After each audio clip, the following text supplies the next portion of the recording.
교재 풀면서 질문 나오는 거 있으면 지금 할게요. 교재 풀면서 질문 나왔던 것들 있으면 보자. 개념편부터 먼저 볼까? 개념편에서 질문 있는 거 그냥 무작위로 받자.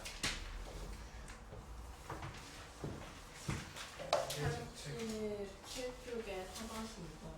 87쪽에 4-2번. 4-2번. 저는 78쪽에 15번. 여기 끝나고. 자, 4-2번 먼저 할게요. 자, 4-2번 같이 보시면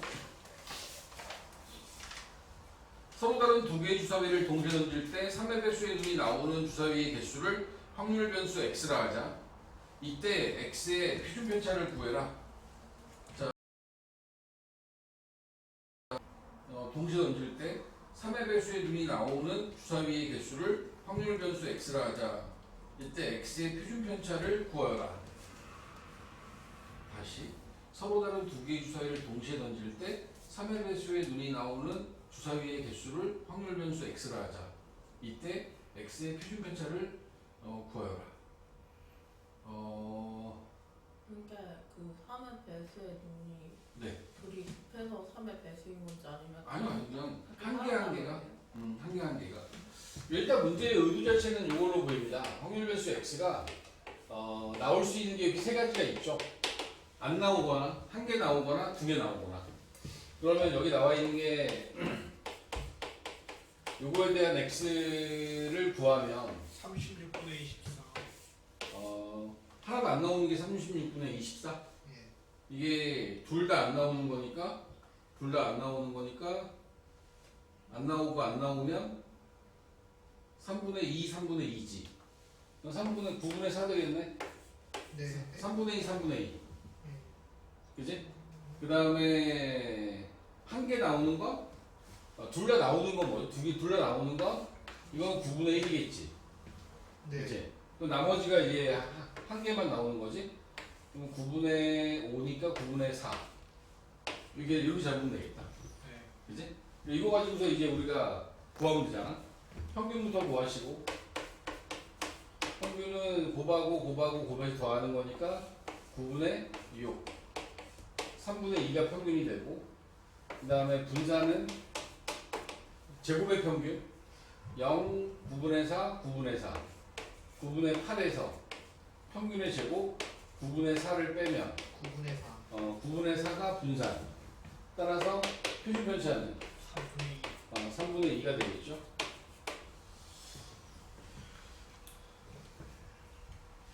이 독립시행으로는 불가능한가? 이항 분포로는 두 개를 던져서 3의 배수의 눈이 나오는 걸 3분의 1 N, P, Q 여기다 루트 씌우면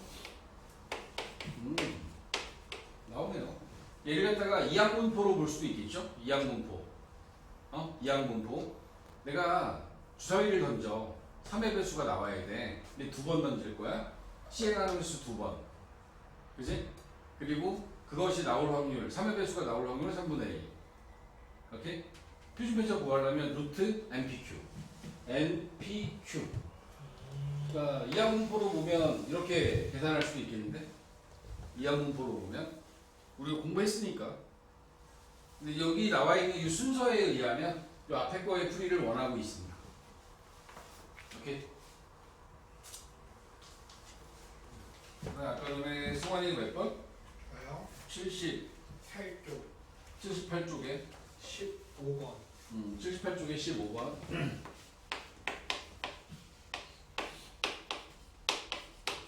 자, 78쪽에 15번 실력 문제니까 같이 봐도 되겠는데? A 주머니에는 흰 구슬이 2개, 검은 구슬이 3개 들어있고 B 주머니에는 3개, 4개 들어있습니다. A 주머니에서 임의로 2개의 구슬을 동시에 꺼내어 B 주머니에 넣은 후 B 주머니에서 임의로 1개의 구슬을 꺼낼 때 흰 구슬이 나올 확률을 구하래요. 그럼 A 주머니에서 B 주머니로 들어갈 건데 A 주머니에 지금 현재 있는 게 흰 구슬이 2개, 그 다음에 검은 구슬이 3개 있습니다. 그 다음 B 주머니에는 현재 흰 구슬이 3개, 검은 구슬이 4개가 있어요. 근데 이 앞에 A 주머니에서 2개를 꺼내서 이리로 넘길 때 흰 구슬 2개를 넘긴다라고 하면 여기에 흰 구슬이 5개, 검은 구슬이 4개가 될 거고 흰 구슬 1개에다가 검은 구슬 1개를 넘기면 이렇게 되면 여기 4개, 5개가 되겠지. 그리고 검은 구슬만 2개를 넘길 수도 있잖아. 그러면 3, 6이 될 거란 말이지. 이 세 가지 상황으로 나눠서 문제 풀어야겠다. 응? 먼저 흰 구슬 2개를 뽑아서 넘기는 건 5C 2분의 흰 구슬 2개 2C 넘겨준 다음에 여기서 나오는 게 흰 구슬 나올 확률이니까 그러면 9분의 5가 되겠지. 저 앞에 있는 숫자를 그렇게 하는 게 그래서 흰 구슬 2개를 먼저 이동시키는 확률에다가 그리고 나서 이제 비주머니에 있는 상황 5개, 4개 있는 거에서 1개를 뽑았을 때 흰 구슬이 나와야 되니까 9분의 5가 되겠죠. 저 앞에 있는 식이 어디서 그 5C 2분의 여기가 지금 현재 5개가 있잖아. 예. 5개 중에서 2개를 뽑아. 5C 2분의 그지? 근데 흰 구슬 2개를 뽑아. 흰구슬이 2개니까 2C 그지? 그러고 나서 두 번째 같은 경우에는 5C 2분의 2C 1 2C 곱하기 그 다음에 3C 1 3C 이거 한 거를 넘겨주면 이제 9분의 4가 흰 구슬을 뽑을 확률이 될 거고 또 세 번째 상황은 5C 2분의 검은 구슬 3개 중에 2개를 뽑아서 넘기면 여기 나와 있는 게 9분의 3의 확률을 갖겠죠. 경우를 나누어서 생각했으니까 마지막에 더해야 돼. 그러면 얘는 90분의 5가 될 거고 얘는 90분의 24가 될 거고 얘는 90분의 3, 3, 9, 9가 되겠다. 다 더하면 90분의 24에 14, 38 45분의 19가 문제에서 원하는 확률이라고 보여집니다.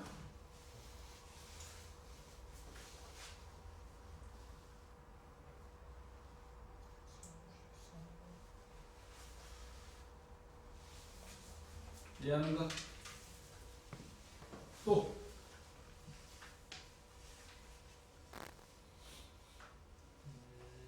지금 앞에도 상관없어. 질문 있으면 다 해.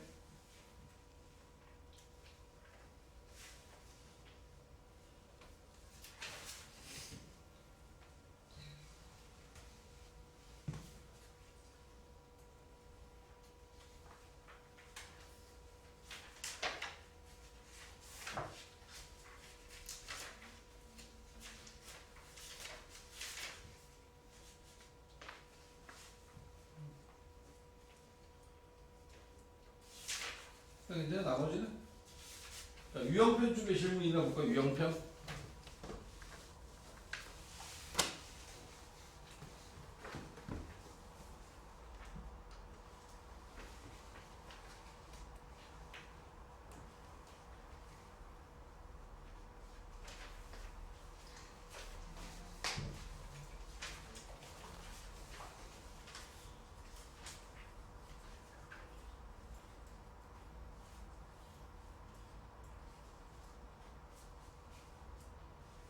우리가 공부해 나가는 과정을 놓고 보면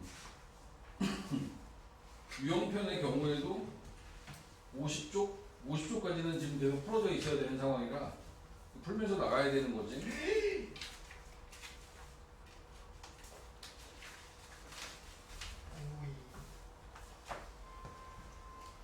저 이거 틀린 뒤에 부분은 앞에 문제 다 정리되는 맨 마지막 거? 네. 50쪽 뒤에 있는 거는 한 3장? 얘만 따로 이렇게 두는 거군요. 이게 통계적 추정은 앞에 걸 다 완성시키지 않으면 별 의미가 없고 그리고 이제 한다 하더라도 외워야 되는 게 좀 많아요. 그래서 이거는 그냥 끝에 해도 되고 사실 지금 안 하고 2학기 때 해도 돼요. 그러니까 3학년들 입장에서는 이 부분이 9월 이후에 모의고사의 시험 범위가 되고 2학년 같은 경우에는 대부분 이게 기말고사 2학년 2학기기 범위야. 이게 아예 1학기 때는 여기를 다루지 않을 거라 외워야 되는 부분인데 외워놨는데 한 7, 8개월 뒤에 써. 그러면 다 까먹지 않을까 싶어서 맞아요. 좀 이거는 거의 소개만 하고 내가 문제 풀어주는 거 보여주고 몇 개 연습하고 넘어갈 건데 사실 오래 기억 못할 수도 있어.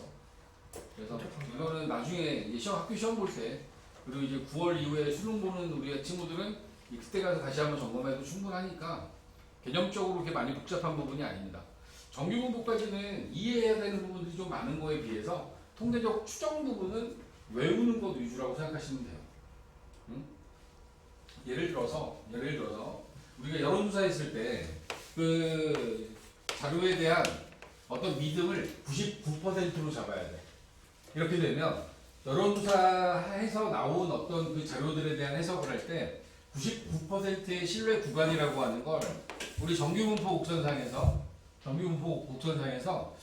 평균을 기준으로 해서 여기 안에 들어오는 요 확률값이 0.99가 되는 범위를 정하는 거야.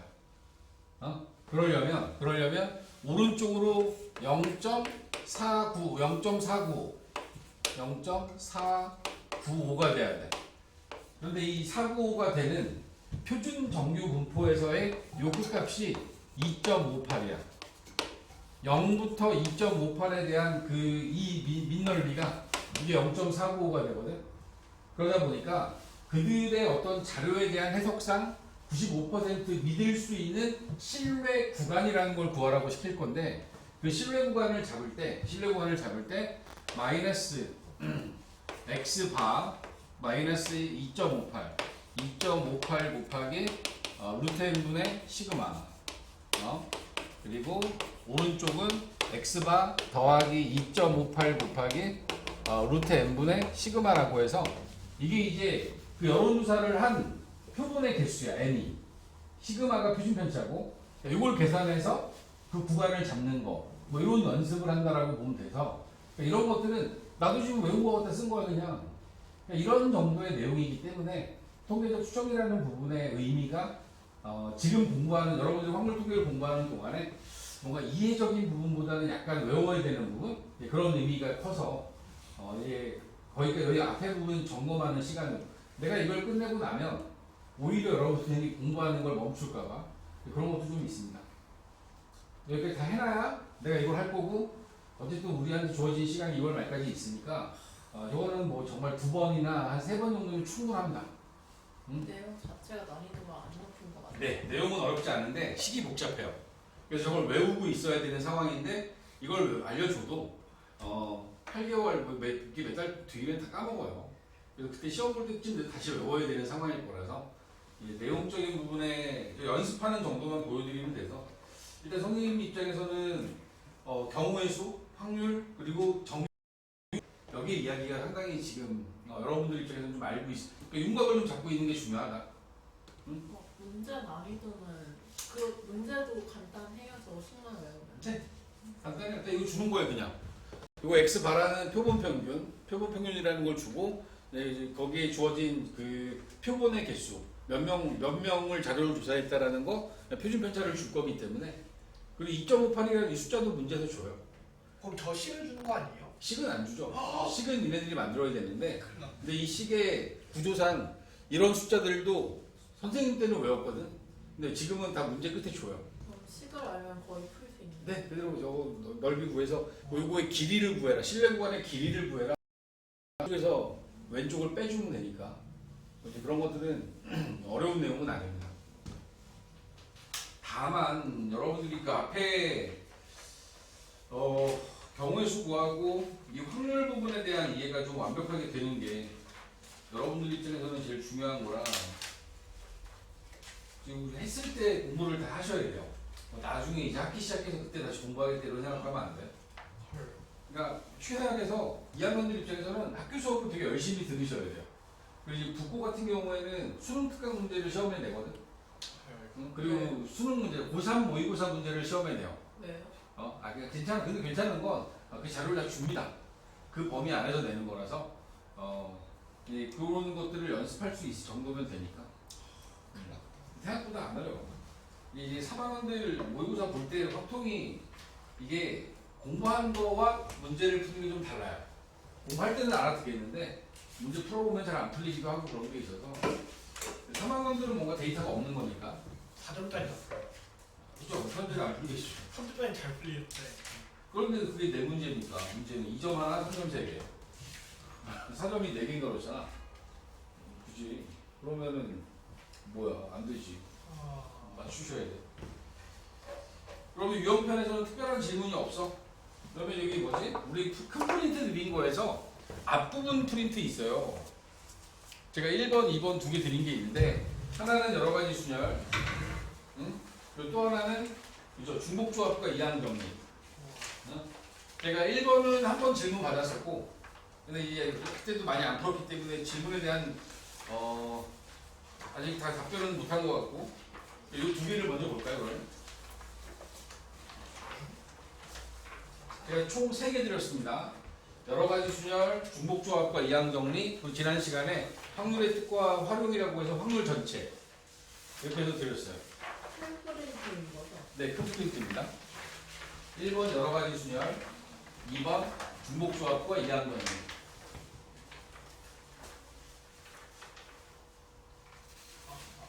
있어?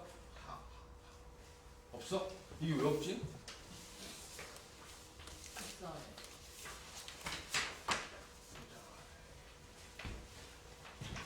있다고 없다고? 있네. 여러 가지 순열하고 중복조합과 이항정리. 두 개 맞죠? 네. 번호도 있어? 오래전에 풀었어? 그렇게 오래전은 아니야. 우리 아직 한 달밖에 안 됐어. 한 달밖에 안 됐어요? 우리 8일날 시작했으니까. 저희 나이로 치면 오래된 것 같아요. 저희가 몇 년을 그러니까 작년에 했다. 아니 작년이 아니다.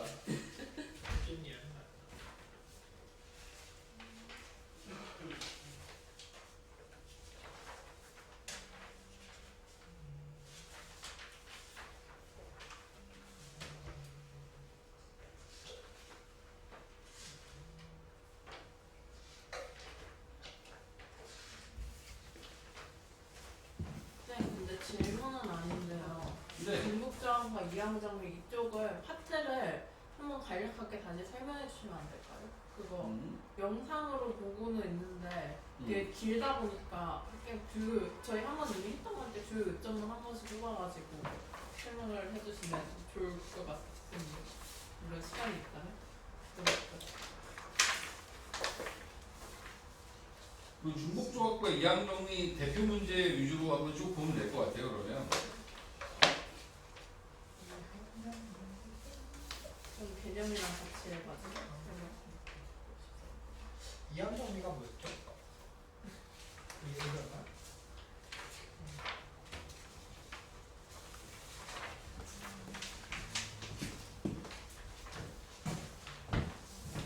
이걸로 봐.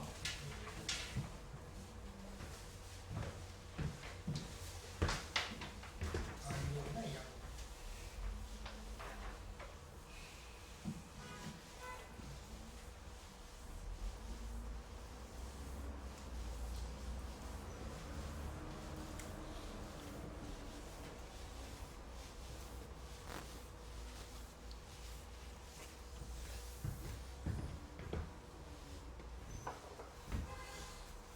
지금 2번 프린트에 보면 중복조합과 이항정리 부분이 있는데 일단 여기 나와 있는 요 대표 유형 9개가 이제 여러분들이 배웠던 개념 꼭지 9개라고 생각하면 돼요. 그러니까 얘네들이 이게 쭉 이어서 배우지만 이렇게 띄엄띄엄 보면 그 유형들이라고 해서 개념적인 부분에 대한 어떤 유형들이 정리되어 있기를 조합에 대한 이야기를 우리가 이제 1학년 과정에서 공부하죠. NCR이라고 해서 우리가 공부했던 이 이야기는 서로 다른 N개에서 R개를 뽑는 과정. 그죠? 서로 다른 N개에서 R개를 선택하는 선택만 하면 되는 그런 조합의 개념이 있었고, 근데 이제 중복조합이 되면 서로 다른 N개까지 똑같아요. 서로 다른 N개까지 똑같은데, 여기서 우리가 H라고 하는 중복조합의 기호를 쓸 때, 요 뒤에 오는 R개라고 하는 것은 중복이 허용되는 거야. 중복이 허용돼서 R개를 뽑는 거야. 오케이? 그러니까 중복이 허용된다라는 표현이 들어가면 아래 걸 쓰고, 중복이 허용이 안 되고 서로 다른 걸 뽑아야 되면 C를 써야 되는 거지. 이 두 개의 차이를 가지고서 여러분들한테 중복조합이라는 이야기를 하는데, 중복조합에서 가장 이제 중요하다라고 생각되는 개념 자체가 이런 거야.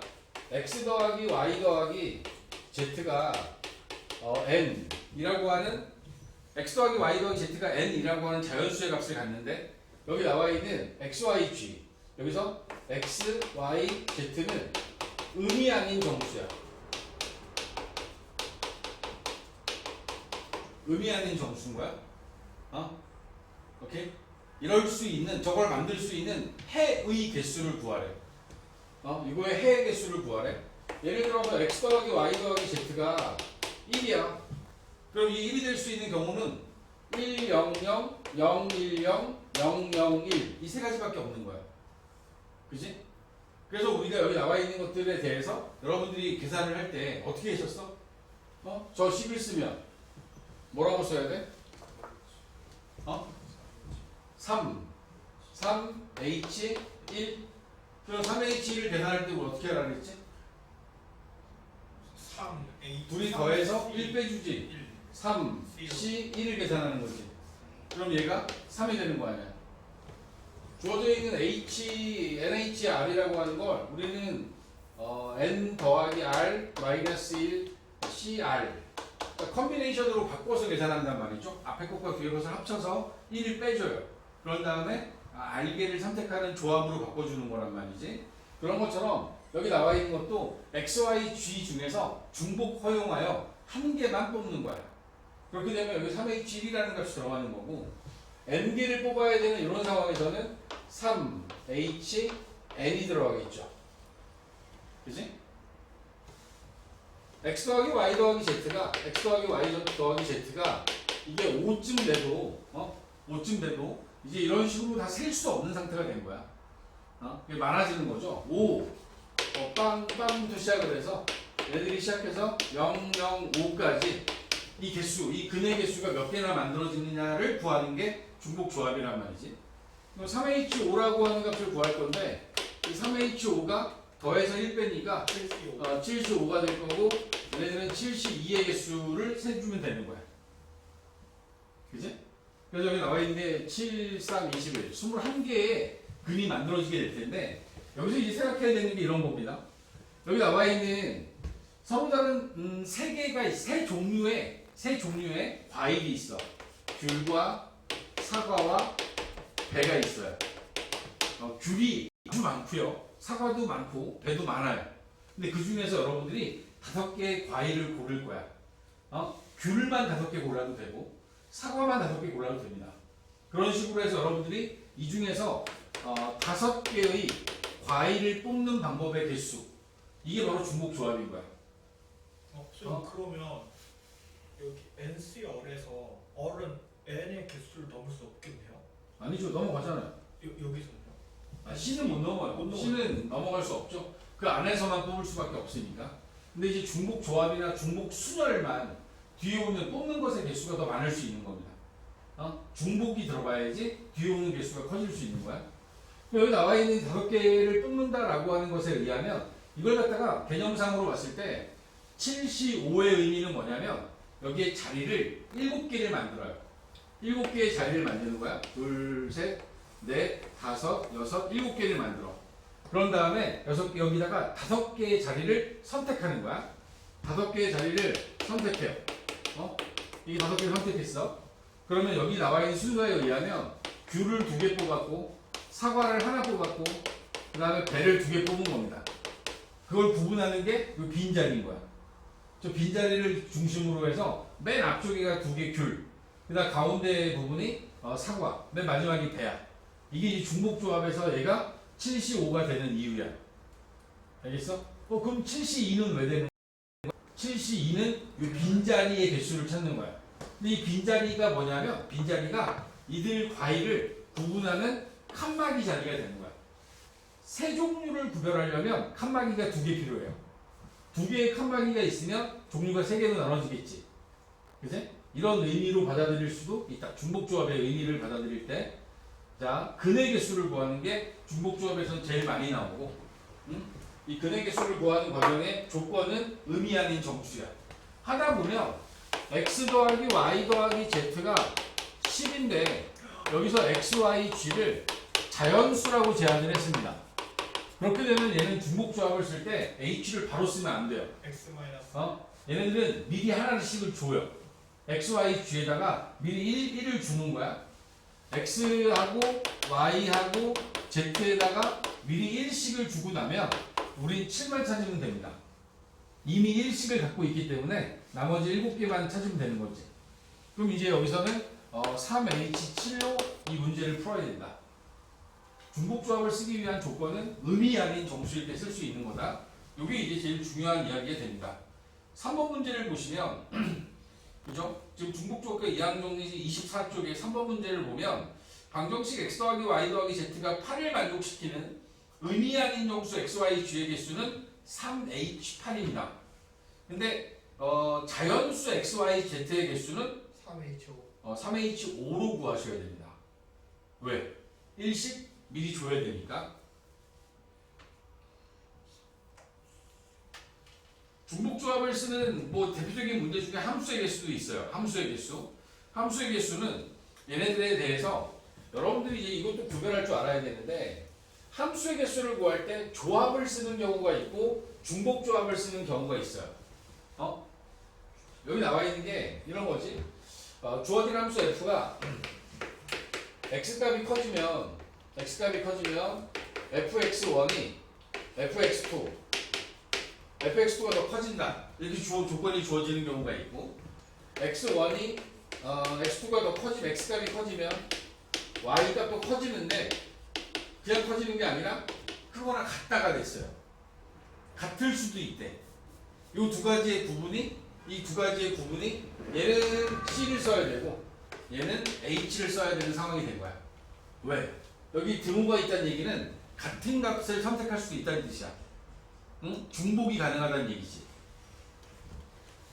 함수의 개수를 구하는 과정에서 크기가 정해져 있는 함수는 조합을 쓸 건데 그 크기가 정해져 있는 과정에서 그냥 반드시 서로 다른 값을 선택해야 되면 그냥 조합. 근데 작거나 같아도 되는 크거나 같아도 되는 이런 상황이 되면 중복조합을 써야 된다. 중복조합을. 네 번째 문제에 나와 있습니다. 네 번째 문제에 보면 마이너스 1과 0과 1이 1, 2, 3, 4, 5, 6이라고 하는 얘네들을 선택할 건데 얘네들이 선택하기 위한 조건이 이렇게 되어 있습니다. F-1, F0, F1 사이에 여기에 크기가 정해져 있는데 여기에 등호가 붙어 있습니다. 등호가 붙어 있어. 그렇게 되면 우리는 얘네들을 어떻게 계산해야 돼? H 어디에서? 공역의 원소 6개 중에서 우리 3개를 뽑아야 되는데 중복 허용해서 뽑아도 돼요. 응? 6H3으로 계산을 할 거야. 6H3. 이 의미가 어떤 의미냐면 내가 예를 들어서 1, 2, 3, 4, 5, 6 중에서 1, 1, 3을 뽑았어요. 그러면 순서대로 얘가 F-1이고 얘는 F0이고 얘는 F1이 되는 거예요. 그러니까 중복해서 뽑아도 되는 거지. 다만 크기 순으로 갈 거고 얘네들이 마이너스 1, 0, 1이 선택해야 되는 값을 그대로 정하면 되니까 어떤 함수의 개수를 구할 때 등호를 포함한 부등호가 등호를 포함하고 있는 그런 어떤 함수의 개수를 구할 때는 중복조합을 쓰시는 게 맞습니다. 등호가 없을 때는 조합, 등호가 있을 때는 중복조합. 잊지 마.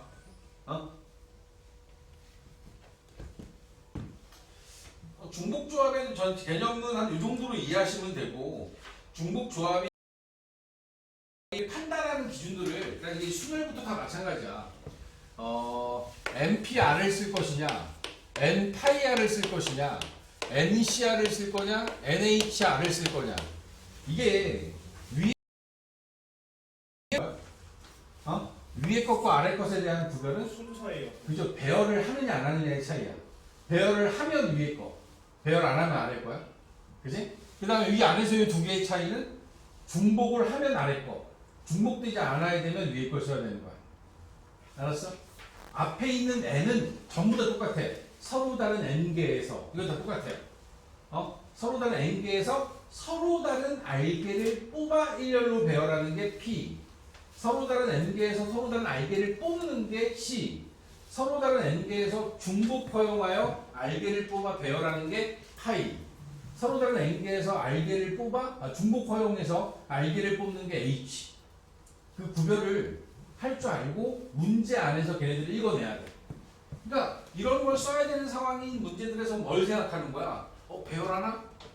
첫 번째, 두 번째, 중복이 가능한가? 이게 항상 기준이 있는데 그것만 기준을 잡으면 그럼 얘네들에 대한 단순한 문제들이죠. 사실 이게 단순하게 잘 안 나오잖아. 나오면 막 경우를 나눈다든가 앞에서 여러분들이 미리 생각을 다 정리해야 되는 그런 형태들의 문제들이 많이 나오지. 이게 누굴 써야 되느냐의 문제는 지금 내가 얘기한 두 가지 관점만 잘 생각하면 된다. 자, 이항 정리가 나오게 된 배경은 뭐 이미 뒤에 것까지 다 배웠으니까 이항 정리는 이거야.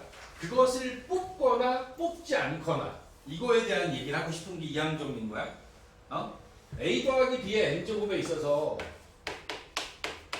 아니면 1 플러스 X의 n제곱에 있어서 A를 뽑는다, B를 뽑는다 하나를 기준으로 잡아. 그러니까 B를 기준으로 잡으면 내가 B를 알게 뽑아요. 그러면 나머지는 전부 다 A가 된다는 뜻이에요. 내가 전체 n개를 뽑을 건데 n개의 괄호 안에서 하나씩을 뽑아낼 건데 B를 알게 뽑았으면 나머지는 A가 뽑혔다는 얘기야. 1 플러스 X의 n제곱 X를 뽑았다라고 하는 게 있으면 나머지는 X를 뽑지 않은 거야. 그걸 기준으로 해서 여러분들한테 얘네들에 대한 어떤 개수를 구하는 문제라든가 아니면 저 이항계수의 어떤 성질적인 측면들을 물어볼 텐데 그 성질이라고 하는 것들이 만들어내는 많은 것들 중에서 결국에는 파스칼의 삼각형이라고 하는 그 모양에 대한 해석을 원하는 게 되게 많아요. 파스칼의 삼각형이 여러분의 주어지기를 만들어지는 구조가 이렇게 만들어집니다. 1, 3, 3, 1, 1, 4, 6, 4, 1, 1, 5, 10, 15일, 1, 5, 10, 10, 5, 1 이런 식으로 나열되어 있는 이 파스칼 삼각형의 이 구조가 어떻게 만들어졌는지 이 안에서 이 대부분의 이항계수의 성질들이 만들어지는데 첫 번째 이항계수의 성질 중에서 많이 쓰는 게 n-1c r-1과 n-1c r을 더했을 때 ncr이 된다. 근데 이게 파스칼의 삼각형의 구조를 만들어낸 거죠. 얘하고 얘를 더하면 이게 된다라고 하는 이 이야기가 이 식인 거야. 윗줄에 있는 붙어있는 두 개를 더하면 그럼 아랫줄에 윗줄에 있는 두 개의 값을 더했을 때 연속된 두 개의 값을 더했을 때 연속된 두 개의 값을 더했을 때 아랫줄에 뒤에 있는 것 첫 번째, 두 번째, 세 번째, 네 번째, 다섯 번째야. 네 번째, 다섯 번째를 더하면 다섯 번째가 나와. 네 번째, 다섯 번째를 더하면 다섯 번째가 나와. 10번째, 11번째를 더하면 11번째가 나온다고. 그 다음 줄에 있는. 그 얘기를 하고 싶은 게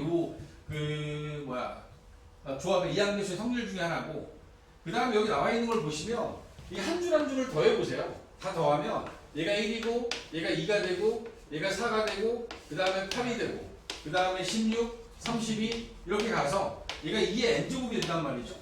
이게 이제 이항계수의 성질의 시작인 NC0부터 NC1, NC2 해서 얘네들을 NCN까지 더하면 2의 n제곱이 된다는 걸 보여주고 있는 거고. 근데 여기 나와 있는 걸 잘 봤을 때, 잘 보면 하나, 둘, 셋 첫 번째, 세 번째, 다섯 번째를 더했더니 여기 다 더하면 30인데 첫 번째, 세 번째, 다섯 번째를 더했더니 16, 절반이 됐지. 두 번째와 네 번째와 여섯 번째를 더해도 16이 되지. 앞에 있는 거 3개를 더해도 16이 되고 뒤에 있는 거 3개를 더해도 16이 되지. 그러니까 요 관련된 이야기들 때문에 NC0, NC2, NC4 이렇게 다 더하면 얘네들이 2의 n-1승이 되고 NC1, NC3, NC5 얘네들을 더해도 2의 n-1이 되고 NC0부터 NC1에서 얘네들 앞에 거의 절반을 더하면 이걸 2분의 n개를 더하면 얘도 2의 n-1개가 되고 뒤에 거 절반을 더해도 2의 n-1이 되고 요 얘기를 하고 있는 게 결국에는 지금 저 파스칼의 삼각형 안에서 다 보인다는 얘기야. 알겠니? 응? 그런 얘기들을 하는 거야. 그리고 이제 약간 고급스럽게 나가는 게 요런 거 갖다 확장한 게 뭐야? 요런 거 갖다 확장한 게 하키스틱의 원리라고 해서 봐라. 여기 나와 있는 이 4개를 더하면 이쪽에 있는 값이 나와요. 1, 2, 3, 4 더하면 10이 됩니다. 그렇잖아. 1, 1, 1, 이거 5개 더하면 5가 돼요.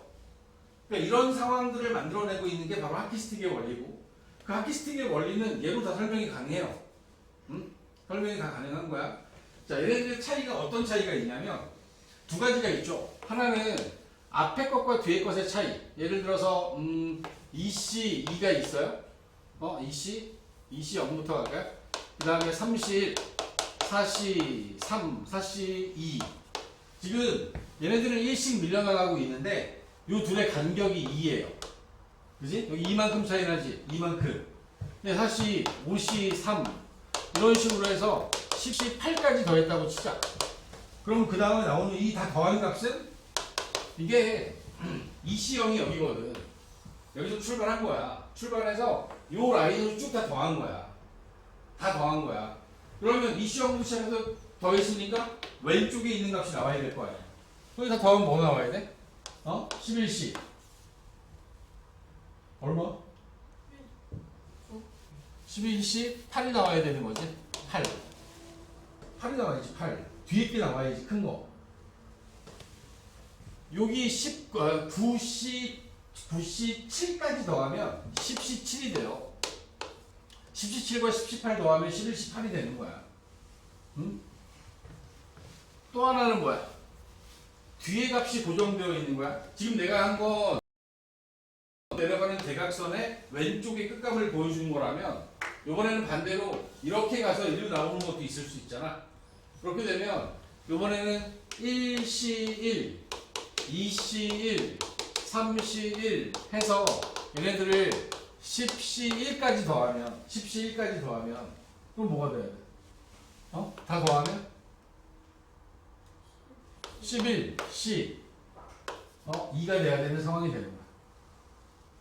얘네들이 쭉 가서 오른쪽으로 꺾일 거거든. 오른쪽으로 일이 커지는 거야. 윗줄은 불의 간격이 2야. 아랫줄은 뒤에 오는 숫자가 다 어때? 다 똑같지? 그지? 알겠니? 이런 상황들에 대한 이해를 좀 해주시면 이항계수에 대한 성질이 뭐 어느 정도 정리가 되지 않을까 싶습니다. 그래도 문제를 많이 봐야 뭐 이런 여기 나와 있지 않은 이야기들까지도 여러분께 해석이 가능하다. 자, 이 이항계수의 성질이 이어지는 게 뭐였어? 이항계수가 넘어가는 게, 이항정리가 넘어가는 게 독립시행의 확률이지. 그지? 어떤 사건이 일어난다와 일어나지 않는다 두 가지밖에 없는 거야. 1을 뽑는다, X를 뽑는다, A를 뽑는다, B를 뽑는다 이거에서 그 다음에 그 사건이 일어난다와 일어나지 않는다를 가지고 만든 게 독립시행의 확률. 그 독립시행의 확률을 가지고 만들어낸 이산확률 분포, 그게 이항분포가 된다라고 했습니다. 그 흐름들을 좀 이해하시면서 보시는 게 되겠죠. 다시 한번 정리해 보시고 이 내용들은 한 이 정도로 정리해도 나머지 문제 풀어봐야 되는 거니까. 자, 풀어놓은 것들 중에서 질문 체크된 거 있으면 말씀하셔도 좋습니다. 우리가 1번 프린트는 거의 질문을 다 받았던 것 같고요. 1번 프린트는. 2번 프린트. 지금 2번 프린트 중복조합과 이항정리 파트에 대한 질문은 지금은 없어? 지금은 없어? 47번 한번만 해주세요. 47번? 뭐 대충 눈에 띄는 거 하면 안 돼. 네가 저희 혼자 앞뒤로 못 풀 것 같아요. 앞뒤로 네가 풀고 해야지. 혼자 못 풀 것 같아요.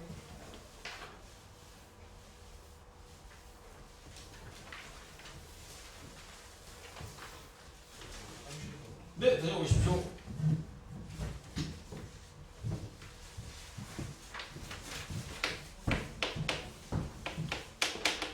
(47번에) 보면 20C1, 20C2 더하고 빼고 더하고 빼는 거잖아. 그럼 여기 나와 있는 요놈에 대한 이야기 할 때 선생님이 얘네들을 어떻게 이야기를 했었냐면 여기 1 플러스 x에 10제곱이라고 하는 것에 대한 전개식이 있습니다. 1 더하기 20제곱 1 더하기 x의 20제곱 그럼 얘가 20c 0 그 다음에 20c 1의 x 20c 2의 x의 제곱 그 다음에 20c 20의 x의 20승이라고 하는 1 플러스 x의 20승에 대한 전개식에서 x 대신에 1을 대입해요. 그다음 1 대입하면 2의 20승은 20C 0, 20C 1, 20C 2 해서 20C 20까지 더한 게 이렇게 써지는 거야. 개수의 총합인 거지. 그리고 나서 x에다가 마이너스 1을 대입할 거야. x에 마이너스 1을 대입하면 얘는 0이 될 거고, 이제 1 빼기 0이 1 빼기 1이니까 0 되지. 그리고 이 우변에 나오는 건 20C1 빼기 20C1, 여기에 마이너스 1 집어넣으면 플러스 마이너스가 반복돼요. 20C2 마이너스 해서 얘가 20C 20까지 갑니다. 그런 다음에 여기 나와 있는 것들을 원하는 게 20C1이 남아야 되니까 요 두 개를 뺄 거야. 빼. 그러면 좌변은 얘 그대로고, 요거 빼주면 얘하고 여기 0부터 시작한 거지? 얘가 없어지는 거야. 그리고 요놈하고 요놈을 빼주면 2배의 20C 1이 되고, 얘하고 얘도 없어지고 2배의 20C 3이 되고, 이런 식으로 해서 2배의 20C 19까지 더해진다고. 양변을 2로 나누면 되죠. 20C 1, 20C 3 이런 식으로 해서 20C 19까지 더하면 얘는 2에 19승이 되는 거야. 그지? 문제에서 원하는 건 여기서 답이 나왔어요 이미. 문제에서 원하는 건 얘잖아. 여기 나와 있는 게 20C 1, 20C 2 부호가 왔다 갔다 하길 바라는데, 얘가 원하는 게 20C 19까지니까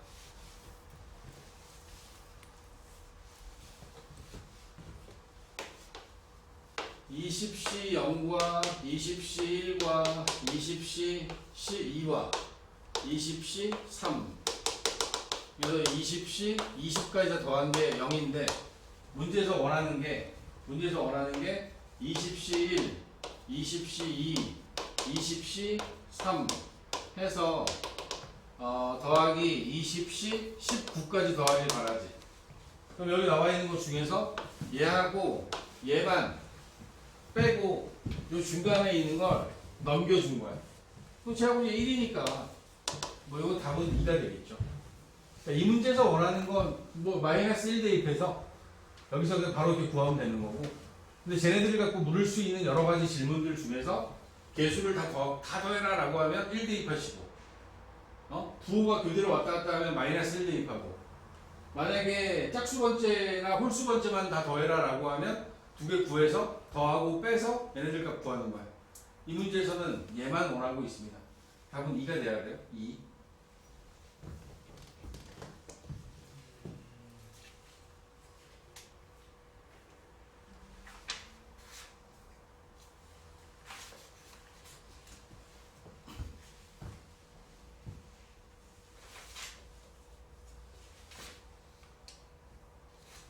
앞에서부터 공부들을 차근차근 좀 채워갖고 오셔서 질문을 계속 했으면 좋겠고, 만약에 다음 시간에도 질문이 많지 않다 싶으면 일단 진도 마무리를 먼저 할 수도 있습니다.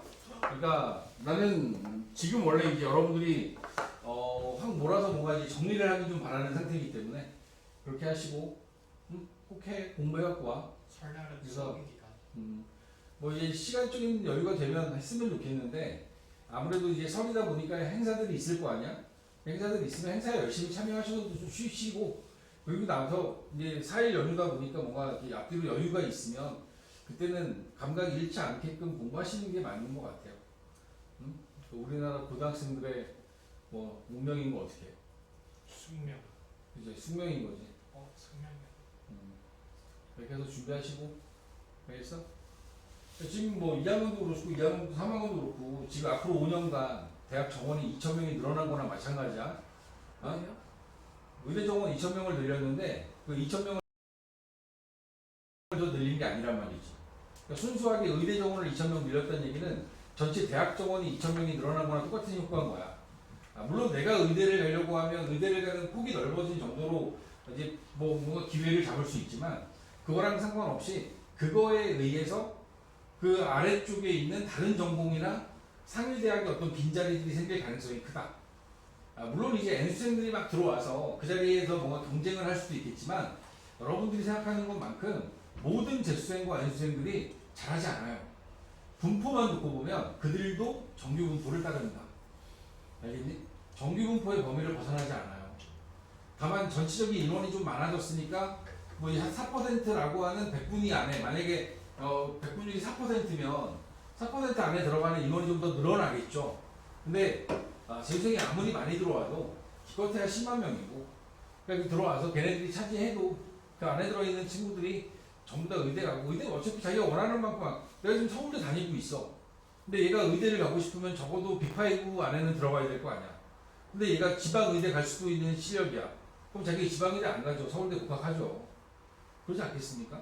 그러니까 그놈들이 해서 뭔가 잘 나와갖고 뭔가 여러분들한테 영향을 줄 만한 상황들은 매우 미미하다. 하지만 여러분들이 대학을 선택하는 폭에 있어서는 더 넓어진 상태고 레벨을 좀 더 올릴 수 있는 기회인 건 분명하다.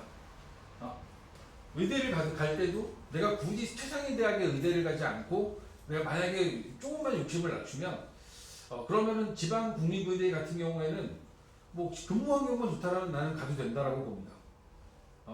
의사들이 그냥 잘만 그냥 평타만 쳐도 평균적으로 월 수입이 2천이에요. 걔네들 입장에서는 10년 고생하고 그러니까 2천을 버는 게 평균적인 수입이고 못해도 1,000원 받아요. 그러니까 월급 의사를 해도 1,000원 받는다고. 여기 뭐 이렇게 앞에 준소학교에 가끔 주말에 나와서 일하시는 분들도 일주일에 한 이틀 일하고도 한 7, 800씩 받아가요. 그러니까 그렇게 할 수 있는 전문 인력이기 때문에 대체할 수 없는 거지. 그러니까 대체가 가능하냐 안 가능하냐가 되게 중요한 거예요. 직업적인 부분에서. 그런 면에서 그들은 그걸 놓지 못할 겁니다. 그리고 그 자리가 이게 좀 2,000명쯤 늘어나서 뭔가 나눠진다 하더라도 아마 그때 되면 물가가 그만큼 오르고 의사들의 대우가 더 좋아져서 나는 크게 변동이 없을 것 같은데 어쨌든 그렇다 하더라도 변호사들을 놓고 보면 로스쿨이 막 생기면서 변호사들도 영업을 해야 되는 상황이 됐던 건 있었어. 근데 지금도 개인 병원을 하는 의사들은 지금도 영업을 하고 있습니다. 얼마나 열심히 하는데 막 블로그 하고 막 사람들 써갖고 막 뻥치고 너 되게 많아. 수술 안 해도 되는 거 수술하고 되게 많아요. 그러니까 돈을 벌기 위한 노력들을 그 양반들도 할 거고 의사적 소명을 가지고 있는 사람들은 이제 뭐 국가적인 어떤 병원이나 아니면 대학 병원에 있겠죠. 그렇게 하는 사람들이 있는가 하면 이제 돈 벌려고 하는 사람들 나올 텐데 사실 그들도 좀 경쟁해서 우수한 의사들이 잘하면 좋지 뭐. 일반적인 환자 입장에서는 의사가 많아지는 건 좋은 것 같아요. 그럼 많아져야 되는 건 맞고 여러분들이 이제 선택의 폭이 넓어졌다라는 게 지금 현재는 가장 가까운 미래에 여러분들이 이제 직면하게 되는 현실이니까 해볼 만하다. 이게 문과 이과 상관없습니다. 왜냐하면 지금 통합교육 과정이기 때문에 의대도 수학을 지정하지 않는 의대들이 있어요. 미적분을 봐야 된다 이렇게 안 하는 의대들이 있어요. 물론 그게 한의대 쪽에 많긴 한데 어쨌든 많습니다. 그래서 그런 부분들을 전체적으로 놓고 봤을 때 문과 이과 그리고 막 교차 지원 해버리잖아. 점수 잘 나왔는데 의대는 못 갈 것 같고 상위대학 들어가기가 이과 쪽보다는 문과 쪽으로 들어가는 게 더 좋아 보여. 그러면 얘네들이 갑자기 자기는 원래 컴공 가려고 그랬다가 다시 갑자기 뭐 연대나 고대 쪽에 있는 경영학과 경제학과 이런 데로 가버린다고. 그러니까 그런 상황들이 의대가 정원이 많아지면 문과 입장에서도 나쁜 건 아니다. 전체적으로 할만하다. 또 하나는 뭐야? 지금 올해 고3 입장에서는 했는데 의대 못 붙었어 3학년들이. 그럼 얘네들 재수하는 거지 이제. 재수생이 늘어날 수 있겠지. 왜? 이 정원 많으니까 한 번 더 하면 될 것 같아. 그러면 또 폭이 넓어지는 거야. 그러니까 여러 가지 그러니까 최상위의 어떤 대학과 의대를 가려고 하는 상황이 아니라면 그 경쟁이 오히려 되게 완화될 가능성이 크다.